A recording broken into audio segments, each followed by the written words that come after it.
Yo, what's up, guys? It's Talon. Today we're going to be coaching an Emerald Varus player.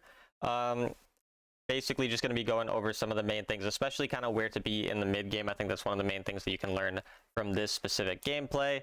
As always, if you guys are interested in coaching yourself from a rank 5 autofill sovereign player like myself, just DM me on Discord, Talon1169, or through the link in the description. It's just $15 for an hour of coaching. And anyways, let's get right into it. I hope you guys enjoy. So you're Pike this game, or you're with a Pike? You're Varus? I'm with, yeah, sorry, I'm saying my support in the title. Okay, Yeah, so I tend to play Varus, sometimes Vayne, Caitlyn, but Varus is my main, I'd say. Yeah, I don't know if you play with this Pike a lot, but I have no idea why he's going Aftershock. That's super weird. I think Electrocute or other things are a lot more common, but Aftershock on Pike a bit weird. Doesn't matter too much, but sometimes it helps to tell your duo these types of things. Yeah, I think he was just random autofill. Yeah. What is the build you're going, by the way? I've been going sort of hybrid, if you like. It's I can't remember the name of the item now. The blue one. Essence Reaver? Yeah, that's the one. Essence Reaver into Triforce, and then AP. Gotcha. Okay. Yeah, I'm always more of a fan of like Essence Reaver, Mortal Reminder, like the lethality build, and then you go like or Essence Reaver, Edge of Night, Mortal Reminder, and then Riftmaker. Personally, I think it's a lot more damage. Like, feels better to me. But obviously, if you like this build, I know like people prefer it too. It's a still fine build. Yeah, I'm open. Yep. The first thing here, and again, we're going to go over a lot of small details when we talk about lane phase and other things, and then I'll write down like the bigger kind of picture of things and whatever after that. But if we just look back here on like your initial trading, Varus is very weak level 1. Like, his auto attacks don't do very much, and he doesn't have access to his passive. And if you go if you go third ability first, then you don't get access to your second ability passive until level 3, which is one of the main reasons why I will almost always go first ability first rather than going for my third ability, even if you think third ability might be better level 1. So that's why I wouldn't recommend you doing that. But then initially, you see how your wave gets pushed here and they get the prio, and then you start walking up to auto attack after. So there's a couple issues with this. The first is, as we said, you don't actually have any kill pressure level 1. These two will just, if you just straight up walked at them and just straight up auto attack them with Pike, even if Pike was on top of them, you would lose to these two champions, and most champions you would lose to. But alongside that, Pike doesn't have great access to land a hook. They have 2 ranged champions who can both auto attack you at the same time. And again, you have very little damage, and there's 2 minions. So basically what I'm saying is, you need to be more aware of your strengths in lane. Your strengths with most engaged supports, including Pike, are overall like an all-in, right? And so you don't have access to your abilities to help you with an all-in, and you don't really have any way to win this trade. So you're going to hard lose this trade because you go for auto attacks in a time where basically your champion just doesn't do very well with auto attacks, and so then that's why you get poked out. Does that make sense? Yeah.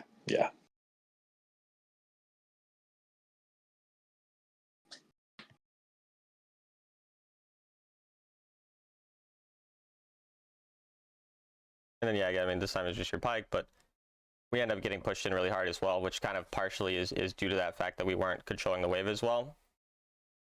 And then here again, the reason that you're not able to like just kill him and you end up killing him, but like the reason it's a lot harder to kill him is because, again, you don't have access to your passive. If you had you don't have access to your second ability passive. Like, if you had your second ability passive up with your first ability there, on level 2, you're going to be killing them a lot faster. You're probably going to get potentially a double kill. I mean, here you just get caught by something that's, more of a mechanical thing, so there's nothing specific to talk about there. But again, just understanding your champion strengths, and in my opinion, again, going for the first ability first. And that's another thing I like about First Strike. And again, if you prefer this, you prefer this, but I have played over 1,000 games of Varus and been rank 1 on him before and stuff like this. So when I'm playing him, I always find that the First Strike helps a lot with the lane phase. And then you can go for Mana Flow Band. Like, I go for the blue runes, while I'll go for Transcendence, Hex Slash, and Mana Flow Band. That helps a lot with your early mana as well. Then you can poke people out a lot better. And what that really does is it gives you like a strength on the first couple levels, because before you actually have the all-in potential, because you have a lot better poke and everything like that. And then once you get to the better levels, like level 3, level 4, when you actually have access to your like full kit and whatever. Also, that was really interesting by the new there. And you, okay, yeah. So the thing was very built up there, like the turret, and we walk forward. obviously a bit over aggressive. Again, those aren't really the things that I'm gonna like coach you on, because these are more just mistakes that are pretty, you know, self-explanatory. So obviously, you know, a bit aggressive there, but it is what it is. Like, I'm pretty fine with that type of a mistake. It's just those aren't things you're gonna do every game. But yeah, don't be an idiot is the takeaway. Yeah, it'd be cool if you could write down sort of a core build that you. I will. Yeah. For sure. I mean, I've played over 1,000 games with Varus myself, and I'm still trash. So any help is much appreciated. Yeah. No, and again, this build is fine, and like some people do prefer it. So that's the only reason. Like, if it's something that just fits the way that you feel like you play the champion, I'm not gonna tell you to switch it. But of course, yeah, in my experience with the champion, like I think I have like almost a 60% win rate on him this season with over 100 games in Sovereign.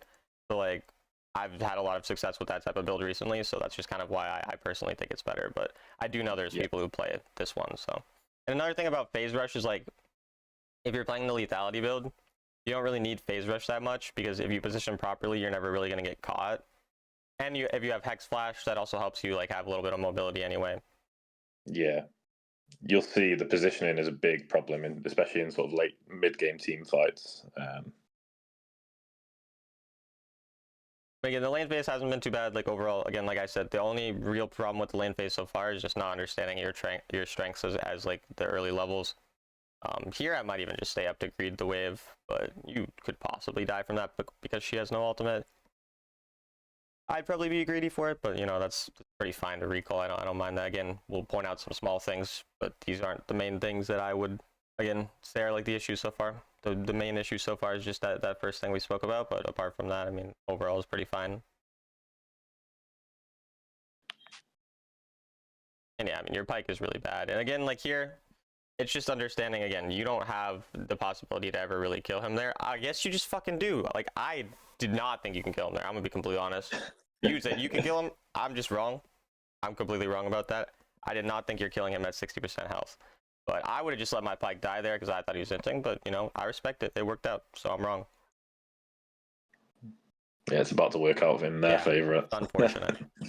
But I mean, that's just separate. That's just, again, getting caught. Which, again, is just a bit of over-aggression. And also because you don't have access to your full kit, because I'm assuming you don't have access to W. Also, you just bought boots now, so that's also just an itemization mistake. You shouldn't build full Essence Reaver first. You should definitely build Boots of Dynamism, like, right away. That's a way better power spike, and it gives you, like, after you crash the third wave, you have enough access to the gold to get that. It gives you a really good power spike early. If you do it this way, you don't get any power spike until first dragon, basically. Which, obviously, it's nice to have that as well. But you're not really getting that much more damage compared to just having Boots of Dynamism and then half of that item. And a lot of times, having boots early means that you get extra kills in the early game, and then you get access to more gold anyway, so. Yeah, it makes sense. And yeah, I would just push this wave really quickly, which you do end up doing, so that's good. Small thing for wave clear, but if you are wave clearing here, you should auto attack the cannon twice, and then just hold your Q, because then you pretty much kill everything right away. But when you target the small minion like that, and then you Q after, it's slightly slower. Doesn't really, again, small thing, but those are smaller things. That's a good tip. Yeah, again, lane phase going pretty well, but we'll kind of see where the bigger issues happen later. Yeah, so I was speeding up some of this game, so I had to go after recording it. So I wanted to get rid of some of the boring bits, if you like. Yeah. The next game's not sped up though; it's live. I mean, yeah, it doesn't matter. We're usually looking more at the decision making, anyways. Like more than. Do you feel like usually it's like you throw your games later on, or do you feel like usually the issues are like in the early game? I tend to get a really big lead in lane, especially if I'm with a good support. But then, I end up doing stuff like this, throw in a bit, sort of mid game. I end up just falling behind on gold. It seems like you have a lot of, because like again, I don't normally talk about like, oh, you did a dumb thing here, but like you've done about 3 or 4 of these times where we kind of walk up in a rather like aggressive spot when we don't really have much reason to do it. And so I mean, I would just say the one thing you can do to kind of prevent this is just think more, like try to put yourself in the enemy's shoes. Like think, who do they actually have on their team? You know, whenever you walk up for a turret, think what, like just look at the map, you know, or click on your scoreboard, right? Because obviously they have Pantheon, Twisted Fate here. They have a lot of global ultimates, a lot of ways to kind of get on top of us. And so in a situation like that, I'm just going to be paying more attention to who they actually have on their team, or what they're going to be like thinking, what they're going to actually do, how they're going to respond when I walk forward. Again, it's even the same as the level 1 thing, where understanding what Lux and Xayah actually want in the lane versus what you want, or what the enemy want. Like these types of things, if you just think about that more, you might stop yourself from making these silly mistakes. But obviously those are a bit hard to like specifically prevent, because everyone sometimes is going to have like a lapse in kind of focus or whatever. But yeah. And then yeah, this one I'd probably just go topside to just cover the wave, because like our team was kind of dead there. I wouldn't think that we have much to do on the dragon or anything like that. So if we'd protected that turret a little earlier, might be slightly better, but I mean, not the end of the world. And then here, okay, this is where we kind of just seem like we don't know where we should be or what we're doing. So this is kind of like, again, we could kind of see like, even just from your movement, it's like you're going back and forth without actually doing anything. So the main issue here is that there's no objective on the map. And so when there's no objective on the map, there's nothing really to do. Your only real goal is to get gold for the next objective, obviously, and to be strong on that. And so the easiest way to get gold, obviously, first here would be to run bot lane. There's a giant wave here. You can catch this really big wave. Then, usually what happens after you catch a really big wave is you can use your wave as a reference for where the other wave will be. So since your wave's around this, second turret, you can obviously tell theirs will be there. And so you'll know by the time you clear this one, the next one's probably, going to come pretty soon. And so then you can catch that additional wave. And so here you would catch like 300 gold. Once you've caught that wave and then this subsequent wave, that means that there's going to be no wave for a while. And so now you don't got to worry about this lane. So once you've done that on a certain lane, you can now go somewhere else. And that's when you can try to, hover mid to find a kill, or potentially cover top lane if no one's top lane. So basically you need to be paying better attention to the waves in the mid game to just get as much gold on yourself as possible before the dragons or whatever.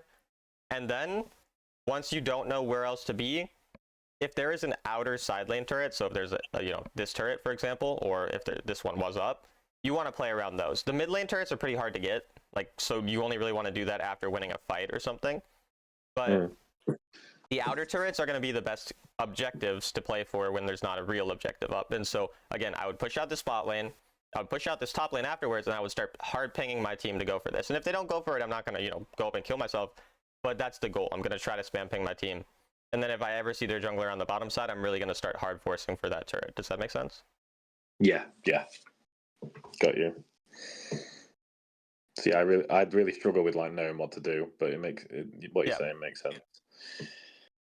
And so yeah, if you are struggling with what to do, the main just simple question I'll ask myself is, what is my goal right now? Like that's just a simple question. I know it sounds pretty obvious. Sometimes you're not going to know the answer to that.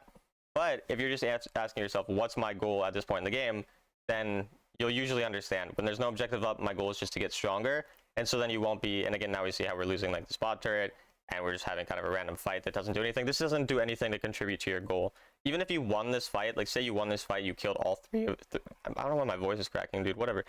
You kill all three of them, you get 900 gold. They kill one turret, they get 1,000 gold. That's pretty much the same, and they get a wave and whatever, and you losing out on a wave. So even if everything goes perfect for you, maybe you get a slight gold advantage, but you really don't get much at all.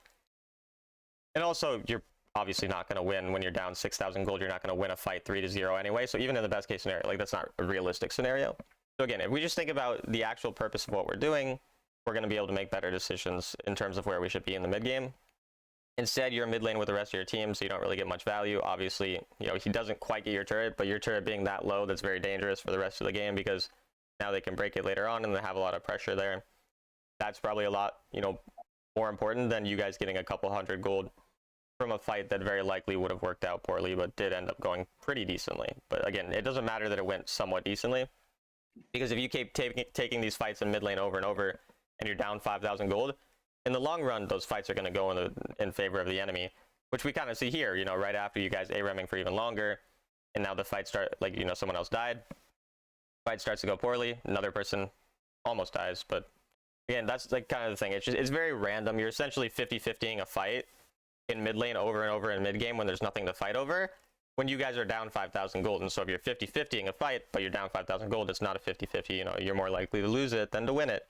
And so you only really want to like use your like in the mid game, you only really want to be mid a lot and fighting a lot when you are ahead, because then you know you're very likely to win those fights, and then you can kind of snowball that well and take advantage of the fact that you're a good early game champion and those types of things.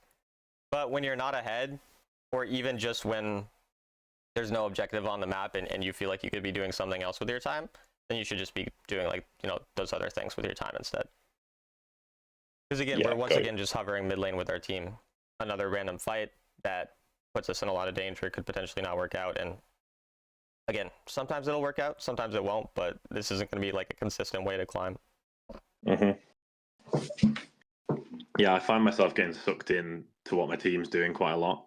Yeah. Because A-ramming, as you say, is quite common in this ELO for sure. Yeah, exactly. Also, separate thing, but for the itemization, Edge of Night is especially good into Twisted Fate, Pantheon type of comp, you know, with like really, and like Lux, even Root. There's a lot of things that could be dangerous to you. And then again here, I want, like, again, this turret that I was telling you about, especially now that there's a gold bounty on it, is like super important. And so that is really something that we should be focusing on instead of just staying in mid lane the whole time. Especially when one of your teammates are kind of on that top side. And again, the enemy, they end up inting. Sometimes it's going to happen, but then at some point, you know, more random things happen, and now you guys end up getting, you know, it's a very messy fight that maybe it works out, maybe it doesn't, but because of the fact that we're down in gold, ends up not working out. And so even though the enemy played that pretty much as bad as they possibly could have, they still win 5-1, 4-1, when, like, again, they played that horrible, and it still turns out this way, and that's because we're down a lot. And so again, if you're spam pinging your team to try to go topside, you try to play around that gold bounty, a lot of times they're not going to listen, and they're just going to do the same thing. But they do listen more than you might think, especially if you're, you know, duo with someone or whatever, and you can make those plays yourself. And again, like I said, when you guys are this far behind, you hovering there is not really doing anything. So again, and I know I'm kind of reiterating this point a lot, but that's because this is probably the main issue so far. But basically, if you are like, oh, my team is hovering mid lane, I don't know what they're doing, but I feel like I have to follow them, you should follow them if you think that their mistake has a high chance of like throwing the game, especially if you're in the lead, because then your goal is just to protect the throw and, you know, just hover your team, just be safe and just wait for like, you know, a dragon to come. But if you think you're probably going to lose anyway, you need to find a way to get yourself really strong so you can carry later. That's when you're going to be like, okay, I'm going to go on the side lane, I'm going to play around the turrets, I'm going to try to get my team to follow me on those types of plays instead. Does that make sense? Yeah, totally. Cool. And then, I mean, we're down 10k gold, so I'm assuming, like, we'll skip and see if we find specific things, but it's probably pretty unwinnable at this point. It's just kind of, yeah. I've had a lot of these scenarios where you have 3 inhibs down as Varus, and you're just spamming your Q to wave clear as the game slowly ends, so. Yeah, I tried to pick crown, so I guess that makes sense. Yeah, I tried to pick games where I sort of had an okay score, but we didn't win. I didn't want to just send you stomps because it's like, what's the point? I'm not going to learn anything from that, am I? Yeah, I think this is definitely a good game to showcase, like, again, what you said, one of the main things was kind of understanding, like, in the mid-game or throwing in the mid-game. So I think this should help you with understanding when you need to just hover your team to help them not throw, and then when, you know, you do the other things. And then again, there's some of those lane phase things to keep in mind in terms of, like, the champion strengths and how the lane actually works. And then to avoid throws, just try asking yourself more questions, like keep yourself actively thinking in the game rather than kind of autopiloting. I think those are probably the main things that we see from this game. Somehow you guys got Elder too. It almost kind of worked out, but you still have no inhibs, so I'm assuming it's still. Yeah, it's a slow sort of war of attrition, I'm afraid. I'm pretty sure we lost this one. And then here, I mean, a little weird to go up by yourself, but I mean, when you're down 3 inhibs, you do random things, I don't really mind because I'm pretty fine with making a risky play just to. I kind of just wanted vision for the steal, but then got scared. I mean, it was probably one of the best ways to win is a random Varus steal, so it's not really that. I don't mind that. Like I said, I don't mind you doing this type of thing when the game is looking really bad. Yeah. Yeah, unlucky.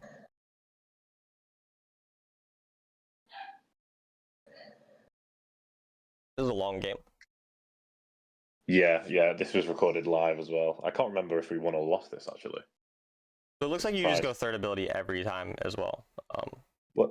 Interestingly, I used to go for first ability, and then I was watching some YouTube videos, and people were going third, so I swapped. Yeah. No, some do. Like it's definitely. I've tried it too because I've seen the same thing with people doing it. Um, but it doesn't really, like, if I actually think about it, it really doesn't make any sense to me. Like, they get a little bit more poke kind of in lane, but not even really. Like, it's not even really more damage. It's just like the slow is more valuable for like catching people. So the only time I would actually do it, if you want to do it at all, is if I have a really aggressive support level 1. But like, again, your strength is level 2, and now your strength becomes level 3 if you do this, because you don't get access to your passive anymore until level 3, basically. So like, yeah, anyways, we've already spoke about that. What I want to talk about with this lane phase is poke champions love having prio early on in the game. Do you know what prio is? Yeah. Okay.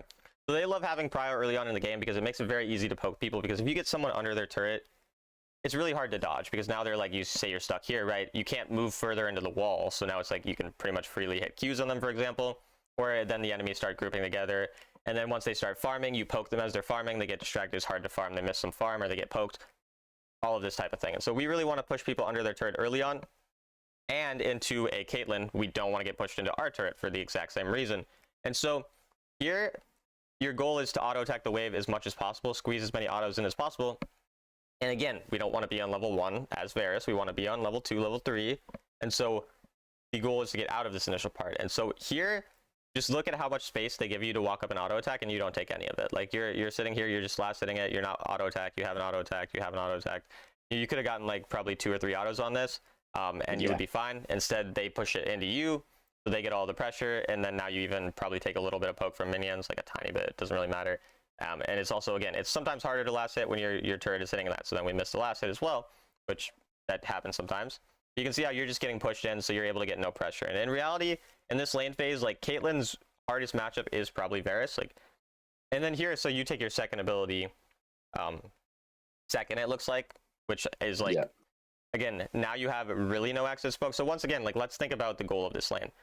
So again, if you did this when you had a Pyke, that makes sense. But if you do this when you have a Zyra, the goal of the lane is to poke them out and then eventually find an all-in angle once they get low health. You're not going to just find an instant all-in, and, you know, it seems like sometimes I say things and they immediately happen now, so maybe you're just going to all-in them in 2 seconds later. Who knows? But typically speaking, in this type of lane, the goal is not really to all-in this early on. You're usually finding poke first, and once they're around half health, then you can start, you know, trying to find that angle, especially because, you know, Teemo blind's obviously going to make it really hard to even apply all those stacks. So we should be taking our first ability, because then again, if we pull our first ability here, we get prio over the lane a lot easier, because we can start, you know, hitting the entire wave, trying to hit the enemy as well. That type of thing. So that's what I would prefer you doing with this. And again, if you're taking the mana flow ban, and I know I've already spoke about this, but if you're taking the mana flow ban, then you also have a bit better mana in lane. And then you got to really try to find those recalls on your boots so that you don't have to worry as much about the mana. Because, like, it's okay to be kind of somewhat low mana. You don't want to over spam your abilities, but you will get a little low mana, you know, just in general when you're playing early game on Varus. And so the main thing is just to focus on finding that recall so that your mana is not too big of a problem. Yeah, got you. Yeah, I mean, watching that made me realize how much I really needed my first ability for that whole time. And yeah. At the time, I wasn't really feeling that, but it makes sense. And then here, even, like, again, so you're not playing around this, but you have 900 gold already, which is enough for boots. The goal here should be push this wave really quick, so you should be channeling a Q. Like, notice how you're full mana. You've done no damage, basically, like a couple auto attacks, but you're full mana here, and there's no real reason to be full mana. Like, you should have channeled at least a couple Qs just to try to get some poke onto the enemy, and then, you know, once you're around half mana, then you can start being like, okay, either I missed my Qs and I don't have an all-in angle, and then I'm no longer going to spam unless I have to, like, wave clear, or you can be like, oh, I hit them with all my Qs, now I'm going to start playing a lot more to poke them, and then if I land them, I can all-in them. If I miss them, I'll just push the wave and recall. But so really your goal should be, like, to channel your Q like you do here, but instead of channeling your Q onto Teemo, you should just channel your Q, hit the entire wave, and possibly Caitlyn. Because what you do when you try to Q someone but you don't hit the wave with it, which is sometimes fine, you know, in certain circumstances, but what you do here is you lose a lot of prio, because now your entire wave does nothing to the, or your entire Q does nothing to the wave. But if you hit the entire wave, then at least you get something out of it, even if you don't hit Kate, and she's standing right in the wave, so it's pretty likely you're going to hit her anyway. And then again, you get a lot more prio, and now missing isn't so bad. But here, missing is basically makes you, like it's just much more of a waste. And so again, the problem here, again, because we didn't focus on pushing the wave earlier, because we didn't have that as our goal, which again is more on the like the making the plan type of thing, and kind of actually thinking about what your goal is. Now this next wave we can see is coming, and so even if we start pushing right now, the next wave is probably going to get here in time, and then we're going to have to push another wave. And so that's another issue. When you make that plan to push the wave, if you don't do it really quickly, then you end up getting stuck on another wave, all that type of thing, and then we kind of just get stuck in lane for a really long time. Yeah, makes sense. I think I was going lethality here. Yeah, so I don't recommend recalling on a full wave as well. Like, this is a problem, because what it essentially does, let's look at the gold here. I don't remember the exact gold that we had recalled.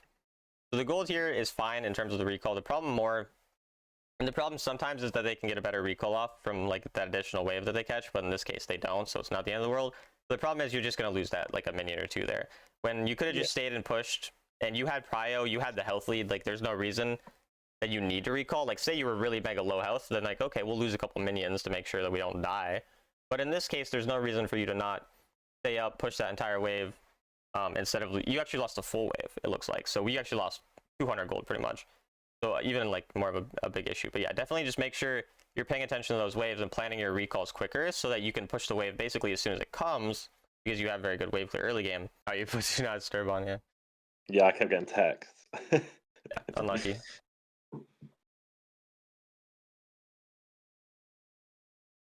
Okay, see, this is just the greed thing again. Like, we saw the echo thing and we still walked into it. Yeah. But yeah. And so definitely, like, again, this isn't the thing as much I can coach specific things on, but if we're just thinking more about putting ourselves in the enemy shoes and how they're going to respond, like as an ADC, you get to be a bit brain dead sometimes. There's not that many things to think about. And so one of the main things that should always be in your mind is just what can hurt me. Like, pretty simply, just like what is dangerous to me. You just need to think about how the enemy are going to respond, like what spells they're going to use on you, everything like that. Again, slightly greedy here, but you almost had a kill angle, so I don't mind as much that type of greed. But, it is what it is. But either way, the main things in this lane are just understanding prio and understanding like our ability usage, which, again, our ability usage should be much more focused on, unless you have like a really good all-in angle, it should just be focused on pushing the wave like alongside getting the poke, but then also kind of being more lenient with our abilities when we're like high mana, and then once we become on like half mana, that's when we start being more like we'll just use our abilities however, or we'll just use our abilities like in a more safe manner, basically. That makes sense? Yeah. Got you. And again, here you should just instantly channel your Q, push the wave really quickly. Perfect, exactly like that. Unlucky, Timo. You don't really have much to do at this point. I mean, that word pretty useless, but this word's fine. But yeah, I guess you might be able to just, you probably can't steal. Yeah, I channeled too early. I remember this.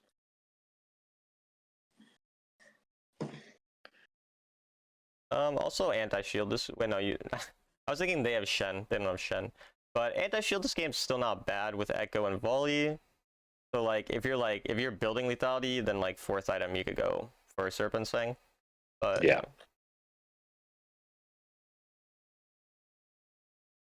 That's something I definitely need to get better at, is like situational building. Like I find it very easy to just fall into, I'll just build the same thing every game. Yeah, I mean, with the build that I'll give you, I mean, there's really not that many situational things. It's like the Serpent's Fang, and then it's full lethality versus Riftmaker 4th, like into tankier champs, and then like GA versus Maw. Like, it's a pretty straightforward build, so I definitely think it's really strong too, and it's pretty like straightforward. So.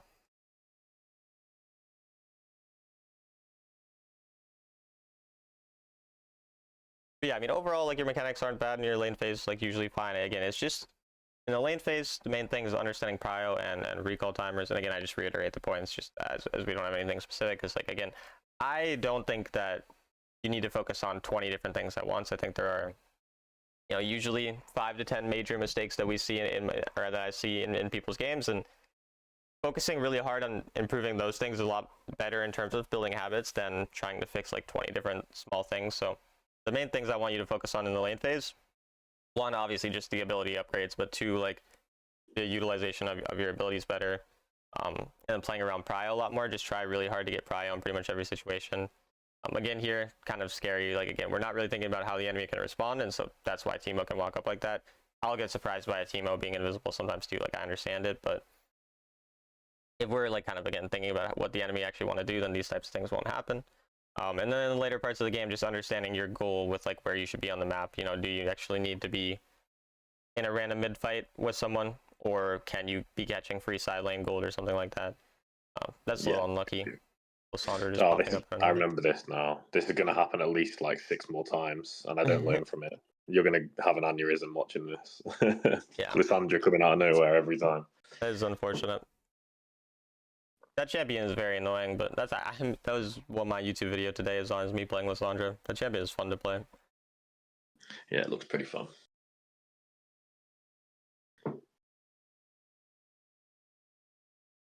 We'll look at scoreboard quick. Also, I don't see you pull up scoreboard much, but it is definitely something that's kind of nice to like pay pretty good attention to. Sometimes it can help with like itemization or other things. So again, here, like we can see Lissandra is really fed. So for example, like after my second item, I'd probably want QSS. Like they even have some other stuns. So after I finish second item, I might grab like a QSS just in this case. But in general, it's mostly Lissandra and Caitlyn. So I mean, it's mostly just playing pretty safe and poking. There's not a lot of specific things to do, but it's always just something that's good to just pay attention to the scoreboard as much as possible. Yeah.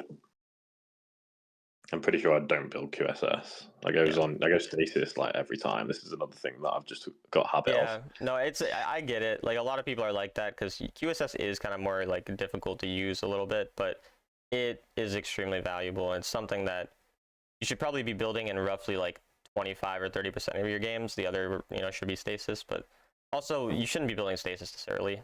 Like you shouldn't be building anything this early, especially not when you're behind. No. When you're behind, you want to build a lot more aggressive as well. Like the only reason I would even be building the second item, like after second item, be building, well, QSS. I can't fucking think.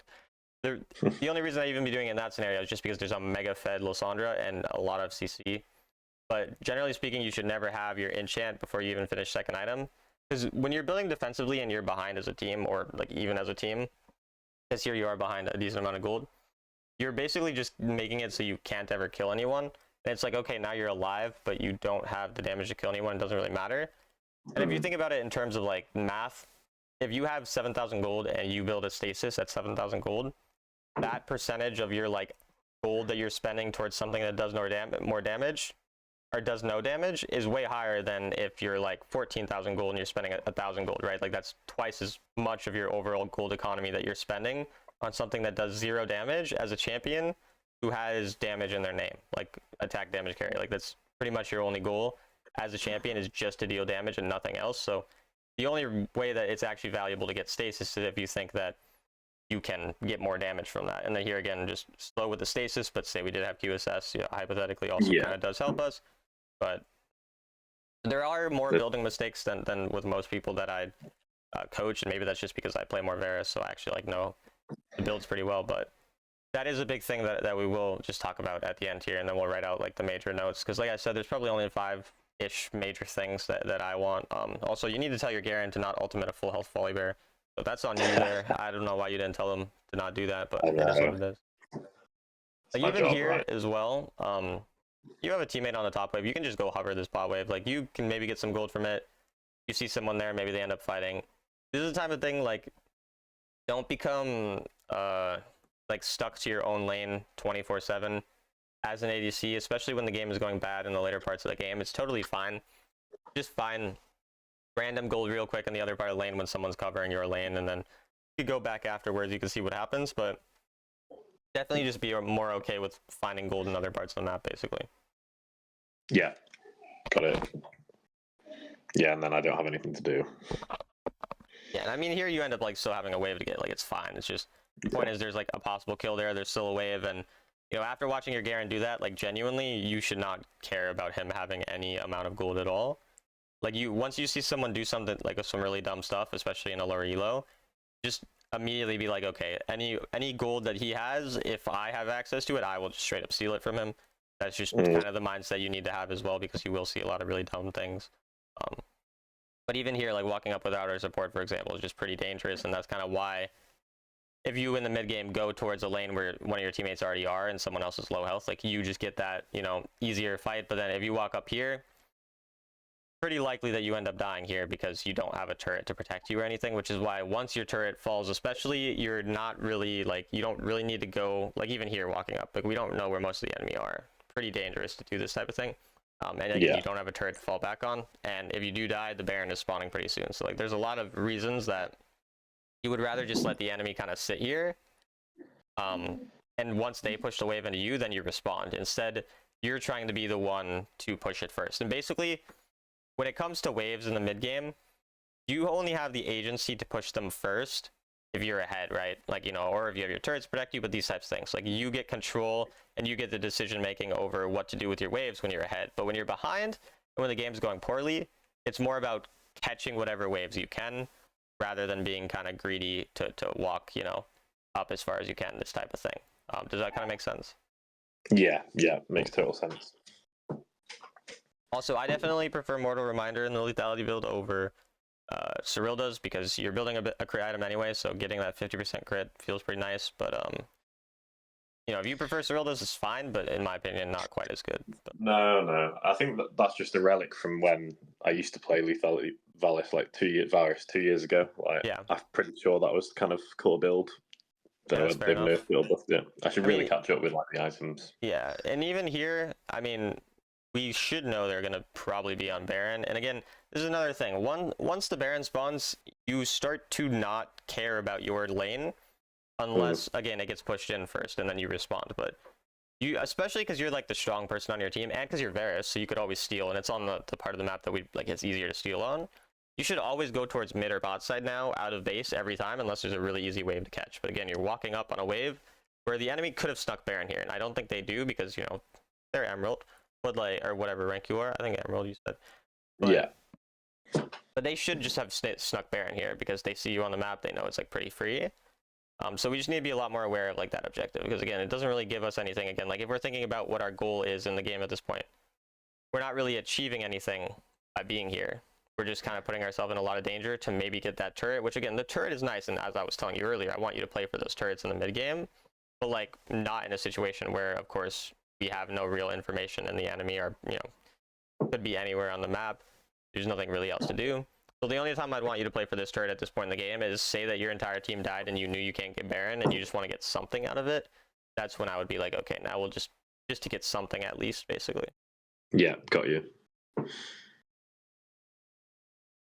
And yeah, this is a thing that happens very common, even when I'll watch like Master or Grandmaster players play, and that's that a Baron will be up and there will be a giant fight on the opposite side of the Baron. And these are pretty useless, because even by the time that the people like respawn, or by the time that you go to the Baron after killing these people, they'll nearly be respawned, and so you don't even a lot of times get the Baron, even if you do kill a lot of them. But yeah, like definitely just be a lot more aware of those objectives and stuff like that in the mid game. Okay. Like even here, just walk up on the wave right away and just queue it, rather than like walking through like this. And again, I mean, you might kill him here, but like I'm pretty sure, yeah, we just end up again kind of walking up in a dangerous spot. So live, so we'll take it, I guess. But again, if you have control of those waves first, then we die. But like, if we have control of those waves and we're pushing the waves initially, again, like that's the main thing in the mid game. It's just waves are where your decision making should pretty much always come from. Because again, we're going to see a lot of random things happen. Sometimes you're going to win some of these fights because the enemy are going to int. Sometimes you're going to lose them. And sometimes, you know, you just going and jerking off mid lane with your team is going to give you a win. Like, it just sometimes does do that. But in the long run, it's going to lose you just as many games. Whereas if you're getting yourself consistent gold, like from actually being in the proper spot of the map, or you're in places where you're like putting yourself in a position to steal Baron or deny Baron, those are going to give you like a lot more overall. Yeah. Yeah, makes sense. And yeah, I mean, this is probably just going to become a messy game where just fighting happens over and over. So we've kind of already spoken about all of where we should be on the map and everything, so you can kind of just watch this and try to see, like maybe ask yourself where would you want to go, in hindsight or whatever. Obviously here it's good to just fight, because like at this point there's a really messy fight, and now that the dragon's up, it makes sense to try to get it. Honestly, here I might just try to burst that dragon because I'm Varus. Like, you end up getting the kill, so I respect you going for it. But to me, I'm like, there's a gold bounty on that as well. I would just be trying to burst that down because I'm Varus and can smite really well. But yeah. Yeah, it makes sense. And then yeah, the enemy are just pressuring our side, so it kind of doesn't even matter that we get this or anything, because they're just going to get an inhib. Yeah, I think it was just stopping the soul more than anything. Yeah, and it's important to stop the soul as well. But like, again, the problem is when we're not pushing out waves, it's very easy for them to do this. Like, if you just have that better awareness of waves, that's partially on your team too, of course. But like, if you have that awareness of waves and you're pushing out the waves more effectively, then the enemy don't really, like, they can't really do these types of things because the waves are too far. And so you're going to get the dragon and come back by the time they do this. But when we're not pushing out those waves before fights, because again, you need to kind of pay attention to the waves, especially about, say, 30 to 45 seconds before the objective. That's going to be a lot more effective. And then also just the way you're positioning in this fight is like a phase rush Trinity Force AP player, not like a lethality player. Like, you don't really need to walk up and auto attack that much with this build unless you see really easy opportunities. So like, you can auto attack, or like even here you can just go like here, auto attack, like go over the wall, or like, you don't need to be auto attacking so frequently, or even walking. Like, also just look at your range, right? Your range, this guy is inside of your circle. He should be on the very edge, which you can find the edge by holding your auto attack button and then walking back and forth basically, and it'll auto attack as soon as he gets on the edge. Does that kind of make sense? Like with the holding? Yeah. And so if you're holding your auto attack, you can stay at a bit better range there. And then you just channel your Q from farther away and you walk back as you're channeling your Q. So instead of doing it like this and then doing your Q on him like this, walk back as you're channeling your Q, and then like you can get a bit more damage off it anyway. It's gonna be overall better. Instead, you put yourself in a position where you're pretty much next to your Shen, which like we should never really be that close to our melee champion because it's very easy then for them to get something like Lysandra. And again, also comes back to being aware of who can kill us and the champion abilities and how the enemy are going to respond, because obviously we should know based on what's happened in the last couple fights that Lysandra is going to show up and do something like that. And if we look at it in hindsight as well, had you survived that, which you should have been able to, you might get Baron off this, because you do have, you would have 4 for against 2, so then that actually is like a pretty good chance to possibly turn the game around. I mean, I'm sure someone on your team would randomly throw and it wouldn't matter, but you never know. So yeah, well, I'd rather not be that person myself. I think that's the point of this coaching, isn't it? If someone else throws, it's not on me, is it? Yeah, exactly. I mean, we can tell also, like, clearly in most games you're able to get a lead and you're going to do pretty well. And the reality of Emerald, especially in like Diamond kind of elos, but really every elo, is that it's not really about playing as well as the average Emerald player. It's about being able to carry the average Emerald player, which means you probably need to perform like, say, a Diamond level player to climb out within a reasonable amount of games, or even a Master level. So like, that's kind of the weird thing too, is like, you're probably playing better than your teammates in most games, but that's not really, unfortunately, how the rank system works. So it's kind of more about figuring out the ways to really like be really optimal in carrying these games, which it's kind of frustrating sometimes because you watch your teammates do dumb things and you still have to like find a way to blame yourself for it, even if it's not entirely your fault. But again, same thing. When an objective is spawning, like I said, 30 seconds, 45 seconds before an objective, we need to push a wave, because now the enemy have complete pressure here. If we're on this wave like just way earlier, there's no reason you can't just walk mid lane here and queue that wave twice and then kill it first. Instead, you're farming this. And so again, let's think about our objective. You're not going to recall again, right? 27 seconds till Elder. This is useless. Gold is useless. You don't care about gold anymore. Gold doesn't matter because you're not going to recall another time for when it's important, unless for some reason this game's 8 minutes longer because someone's going to do something stupid and somehow the next Elder and Baron is not going to end the game. But like in a normal game, the next Elder and Baron will end the game. Your gold does not matter past that point. So basically, whatever power spike you're going to reach for the Elder fight, once you reach that power spike, you no longer care about gold. You only care about getting control of waves to push them. And so you should be, again, on this wave, because even here, your Lux is nowhere nearby. Shen will probably be able to ult, but still, like, your Lux is nowhere nearby. Not really the best time to take a super, like, weird fight. You'd rather push that mid wave out, and then the enemy can't pressure the mid wave as much, and you have control over that. It also allows you to get vision of the enemy, because they have to respond to that wave. So basically, again, same thing as before. We see the wave control makes it so all of our fights are set up poorly. So your mechanics on this champion are fine. The way you play the champion is fine. But we're just putting ourselves in bad positions because now, our mid is being pushed in as the fight's kind of, about to start. And so now you can see how your team is stuck all the way back there as the Elder Dragon is spawning, and you're very split up, and that's largely because of the waves. It's so obvious when I can see it happening and you're explaining it. Yeah. I mean, everything's easy in hindsight. I mean, I watch back my own games and I see a lot of dumb things that I could, it's just the reality of playing versus watching it back after as well. Yeah, for sure. It somehow works out. But again, even here, when a fight does work out like this, imagine we had a wave pushing further, right? Even in that scenario, exactly. It's very valuable. But it's something for them to think about as well. Yeah. But yeah. Because say that the enemy actually was say one of them just decided to do what basically Lissandra is doing now. That also permanently puts pressure on you, so then you can't even get as much value. So again here, what is the goal with this? Does this really do anything for us? Nope. What matters is getting back and protecting these two waves that are getting pressured, not getting this random turret. This really doesn't do anything for us. So, especially because your goal with the Elders should really be to get Baron, and so you'd kind of want to be fighting with your team on that. I really doubt they're going to pressure your top wave when they have 2 inhibs, but it doesn't really do much for us, and we get a bit of gold, but having a bit extra gold is not really what's gonna matter for us. And also, okay, do you see the problem here or no? No. Okay. Look at what you bought. You see what you bought? Yeah. Okay. And they don't have any healing. No, okay, so you don't. Mortal Reminder and Cyrilda's Grudge have the same passive. They don't stack.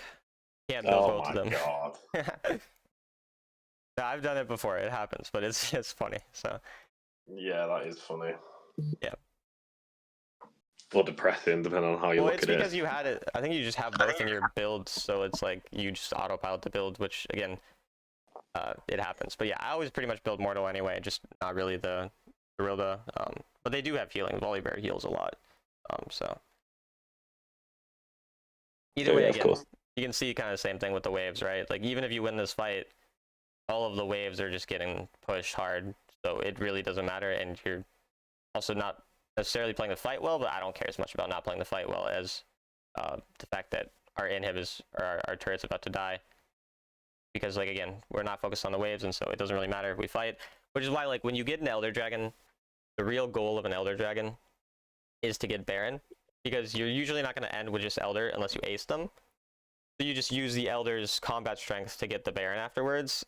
And along those lines, it's just about pushing the waves out so that you can, end the game by having the waves push. If you're never pushing the waves, you're never really going to be able to do that. So at this point, again, your goal, kind of with the Elder especially, would be to stall the game long enough that you can get your inhibs to respawn. Because then, once the inhibs have respawned, it's essentially an actual even game. So even if you don't get the Baron, you're just trying to stall out to that point. Instead, because we weren't focused on the waves, now our top inhib died, and that one's never respawning because, they killed it past, I think it's 20 minutes. So then, now we're just kind of screwed because we're always going to have that inhib dying as well. Yeah.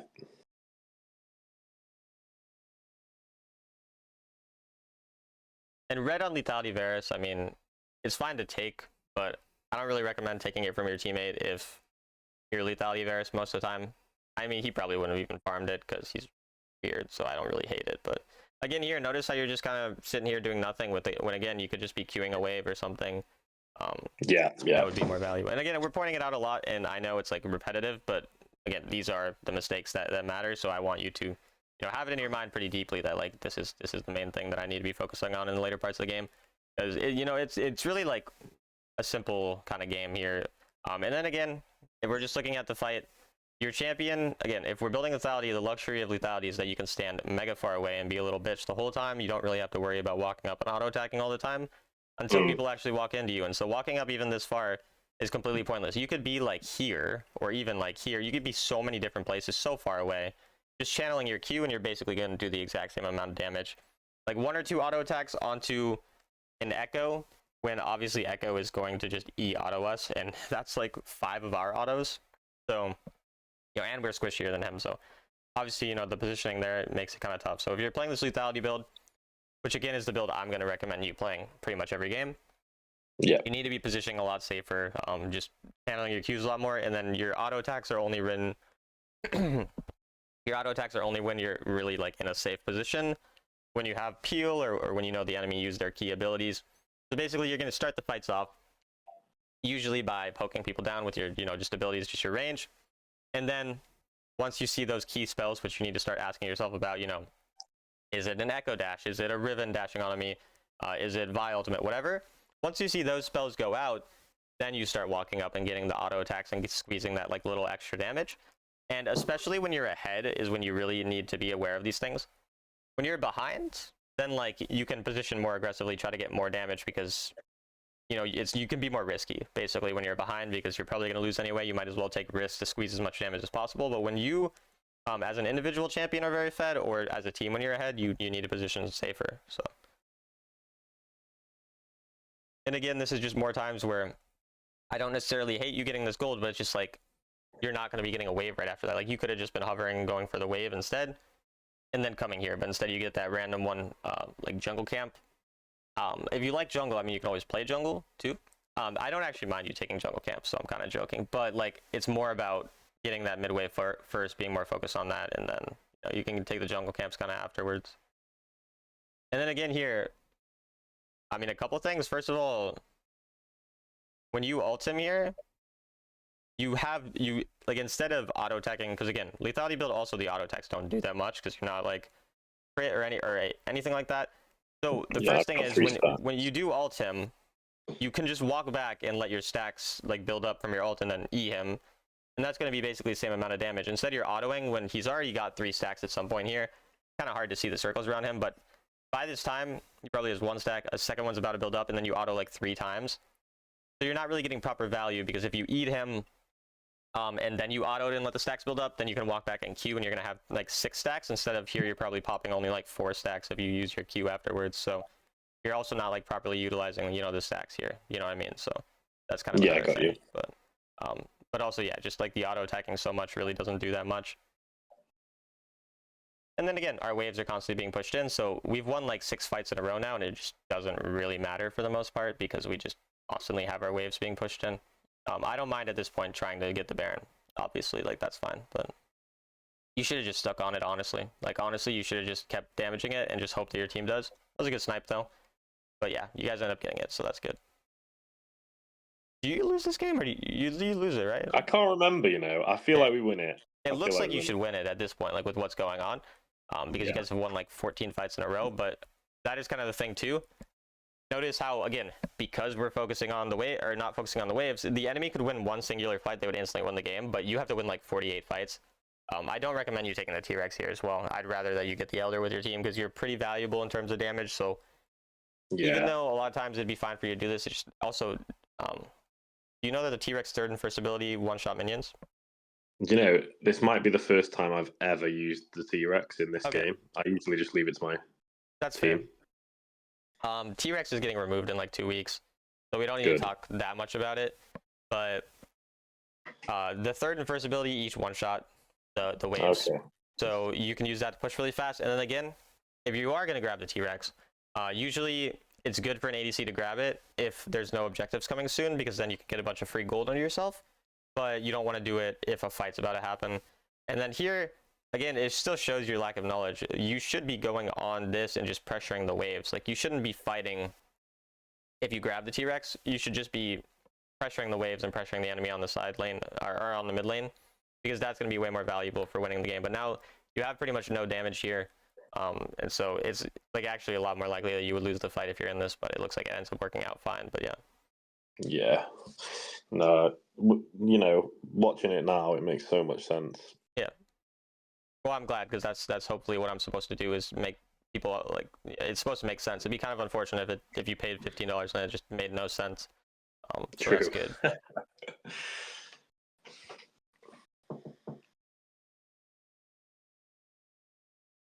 Yeah, you see how I get one shot there when you first ability it, so you can see it. Yeah. That's good to know. And also, the T-Rex auto attacks do more damage than the ultimate. If you're just straight. So just hit the turret with auto attacks, and then only use your ult basically when like you can't really get in range to auto attack it for whatever reason. Yeah. So it looks like you do win, so that's good. Yeah. All right, so we'll write out notes, and in the notes I'll include the build. So you see my screen for the notes? Yeah. Okay, so we'll include the build at the end if for whatever reason I forget at the end. Just remind me to talk about the build. But so initially we're just gonna go back to the early game. Thinking of the early game. What's up? Sorry. I didn't say anything. Oh, I thought you said something. Whatever. You know? I have voices in my head. Maybe I don't know. Might be schizophrenic. But yeah, early game. The first thing is just like think about a goal of our lane. So like, what the, like Pike, Varus want all in level 2 against Xayah Lux, not fight level 1. And so like here again, you were focusing too much on fighting. Then also take first ability at level 1.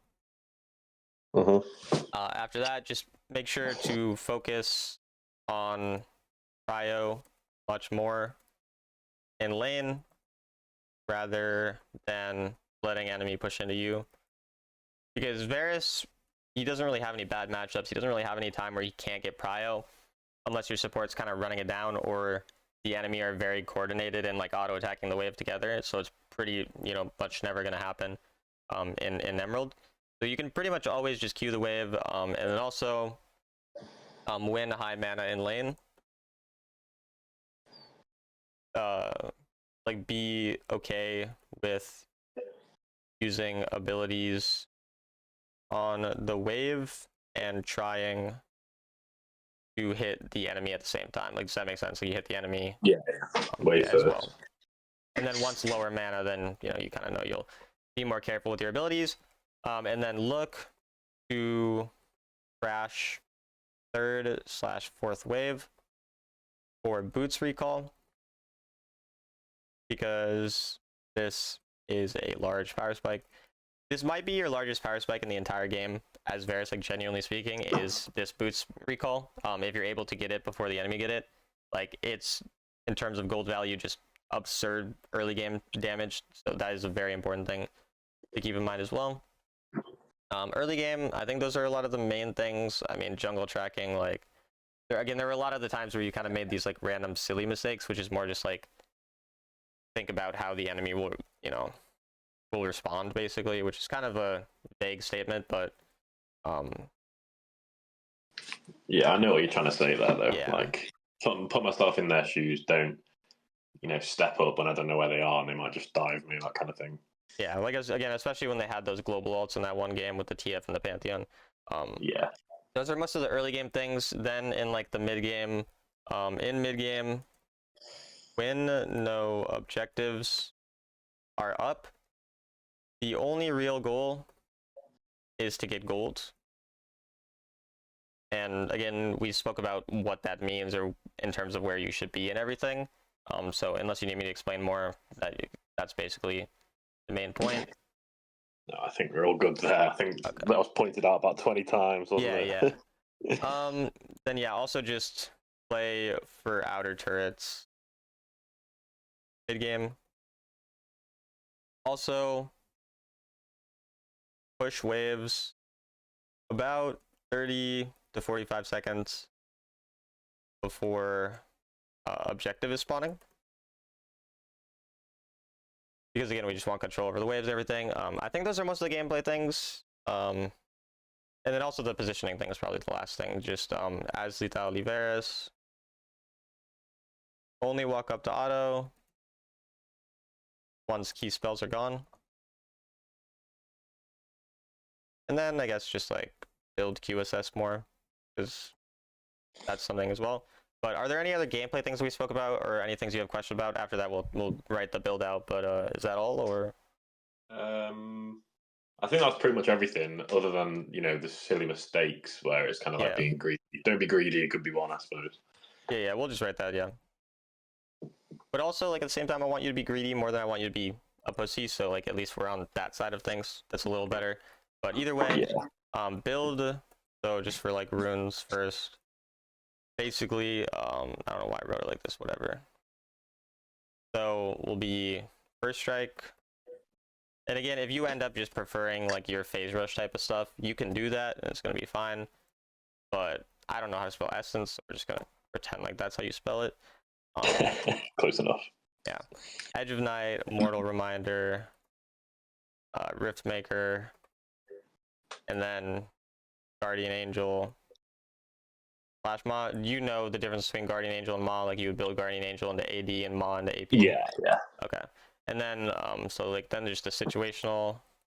Why did I write runes and then write the entire build, bro? My fucking, listen, I woke up and I didn't even realize that I was supposed to be coaching you, and I almost like shut off my alarm and like went back to bed, so I almost didn't even like get up. But either way, that's the build. I fucking a genius sometimes. Either way, okay, so that's the build, then we'll write the runes out real quick. So yeah, I wrote first strike and I just started writing the build, bro. Well, I appreciate you getting up early for me, so I won't judge you. I usually wake up at this time anyway. Anyways, okay, runes. First strike, transcendence. Bro, why? I can't spell either apparently. Whatever. Transcendence, mana flow, Hex Flash. Hex Flash also really helps with the fact you have lack of mobility. And then Gathering Storm. So like this also helps with your scaling, obviously. So this is the runes that I recommend you going. And then situational items.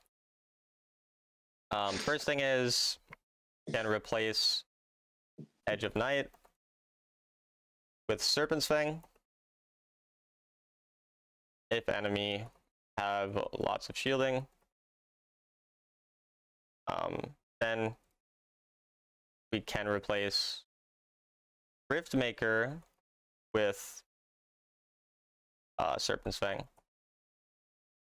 If they have some shielding. Like basically, if it's not super valuable, but you're still like, okay, late game I might want it, then, you know, fourth item you can do it instead of Rift Maker. But if they have like hella shielding, like I don't know, like set Shen type of thing, then you get it second item. And then if they are really squishy, replace Rift Maker with Duskblade. And then honestly, I'm trying to think, but these are really like, again, it's a pretty straightforward build. There's not that many situations like that you're going to change that many things in. I think the last thing is, if you want, and the enemy, like if the enemy is squishy, and you want, you can do Rift Maker last item instead of Ma/GA. So does this all make sense, or do you have any questions still about the builds? Yeah, just on the last point then. So Rift Maker last item instead of more/GA. Are you saying to build GA earlier, or just sack it off So what I'm quick? saying is, so say it's a situation where you built Duskblade fourth. Yeah. Then like you wouldn't have built Riftmaker obviously at that point. So then now if you want last item Riftmaker, that's more damage, whereas Ma/GA is going to be like better defensive. So if you don't feel like you're really in any danger, you can do the Riftmaker fifth instead of Ma/GA. But I can just put in parentheses if Duskblade is built fourth. Does that make sense? Yeah, makes total sense. Thank you. Okay, then I'll just send these notes to you if you don't have any other questions.